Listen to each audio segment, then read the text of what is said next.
ಮಾಡಿರ್ತಕ್ಕಂಥ ಫಂಡು. ಕನಕ ಭವನಕ್ಕೆ 25 ಲಕ್ಷ ರೂಪಾಯಿ, ವಾಲ್ಮೀಕಿ ಭವನಕ್ಕೆ 25 ಲಕ್ಷ ರೂಪಾಯಿ, ಸಿದ್ದರಾಮೇಶ್ವರ ಭವನಕ್ಕೆ 50 ಲಕ್ಷ ರೂಪಾಯಿ, ಮತ್ತು ಹೂಗಾರ ಸಮಾಜಕ್ಕೆ 25 ಲಕ್ಷ ರೂಪಾಯಿ. ಇನ್ನೊಂದು 15 ಲಕ್ಷ ಇಟ್ಟದ್ದು ಯಾವುದು ಸರ್? ಕ್ಷತ್ರಿಯ ಆರವೈಶ್ಯ ಕ್ಷತ್ರಿಯ ಒಂದು ಭವನಕ್ಕೆ 15 ಲಕ್ಷ ರೂಪಾಯಿ. ಇದು ಬಿಟ್ಟು ಇವು ಮತ್ತು 2 ಕೋಟಿ ರೂಪಾಯಿ ಅನುದಾನವನ್ನು ಸಿಸಿ ರಸ್ತೆ ಇಟ್ಟಿರ್ತಕ್ಕಂಥದ್ದು. ಒಂದು ವಾರ್ಡಿಗೆ 50 ಲಕ್ಷ ರೂಪಾಯಿದಾಗ 4 ಕಡೆಗೆ ಸದ್ದ ಪೂಜೆ ಮಾಡ್ತಾರೆ.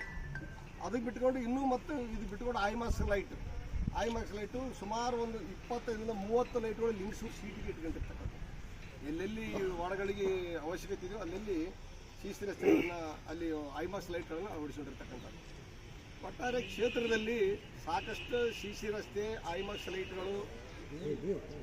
ಲೈಟ್ಗಳು ಮತ್ತು ಸಮುದಾಯ ಭವನಗಳು, ಸಮಾಜಕ್ಕೊಂದು ಸಮುದಾಯ ಭವನ ಮಾಡಬೇಕು ಅಂತಕ್ಕಂಥದ್ದನ್ನು ಭರವಸೆ ಕೊಟ್ಟಿರ್ತಕ್ಕಂಥದ್ದು, ಮಾತು ಕೊಟ್ಟಂತೆ ಇವತ್ತು ನಡ್ಕೊಂಡಿರ್ತಕ್ಕಂಥದ್ದು. ಎಲ್ಲ ಸಹಿತ ಅನುಮೋದನೆ ಸಿಕ್ಕಿದೆ.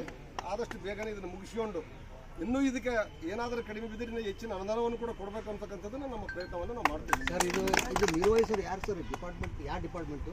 ಕಾಂಟ್ರಾಕ್ಟರ್ ಕೊಟ್ಟರು ಯಾವ ಡಿಪಾರ್ಟ್ಮೆಂಟ್? ಇಲ್ಲ ಯಾಕಂತ ಕೇಳಿ ಸರ್, ಸಾರ್ವಜನಿಕರ ಒಂದು ಏನು ಆರೋಪ ಇದೆ, KKRDBದವರು ಸಪ್ರೇಟ್ ಆಗಿ ಅವ್ರು ಕಾಮಗಾರಿ ನಿರ್ವಹಿಸ್ತಿಲ್ಲ, ಪ್ರತ್ಯೇಕ ಗುತ್ತಿಗೆದಾರರು ಕೊಟ್ಟು ಕಾಮಗಾರಿ ನಿರ್ವಹಿಸೋದ್ರಿಂದ ವಿಳಂಬ ಆಗತ್ತೆ ಒಂದು ಆರೋಪ ಇದೆ.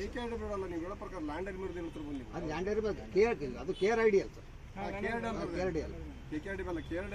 KRDL ಇಲ್ಲಿವರೆಗೆ ಏನು ವರ್ಕ್ ಮಾಡಿದ್ದಾರೆ ನೋಡ್ತಿರಲ್ಲ, ಬಾಜಾರ್ ಎಲ್ಲ ಕಂಪ್ಲೀಟ್ ಸಿಸಿ ರಸ್ತೆ ಮುಗಿಸ್ತಾರೆ. ಅದು KRDL ಅವರನ್ನೇ ಸ್ವಂತ ಮುಗಿಸಿದ್ದಾರೆ, ಯಾರಿಗೆ ಸಬ್ ಕಾಂಟ್ರಾಕ್ಟ್ ಕೊಟ್ಟಿಲ್ಲ.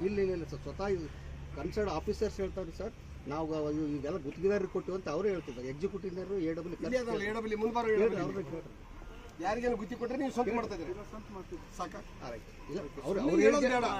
ಯಾರೋ ಮಾತಾಡ್ತಾರಂತ ಬೇಡ, ಇಲ್ಲಿ ಮುಂದೆ ಅವರೇ ಸ್ವತಃ ಹೇಳಿದ್ದಾರೆ ಸರ್, ಅವರೇ ಹೇಳಿದಾರ.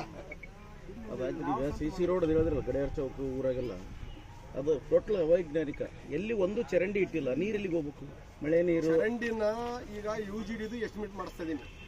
UGD ಎಸ್ಟಿಮೇಟ್ ಮಾಡೋಕೆ ಈಗ ಸ್ವಲ್ಪ ದಿನಗಳಲ್ಲಿ ಬರ್ತಾರೆ. ಈಗ ಚರಂಡಿಗೆ ಜಾಗನೇ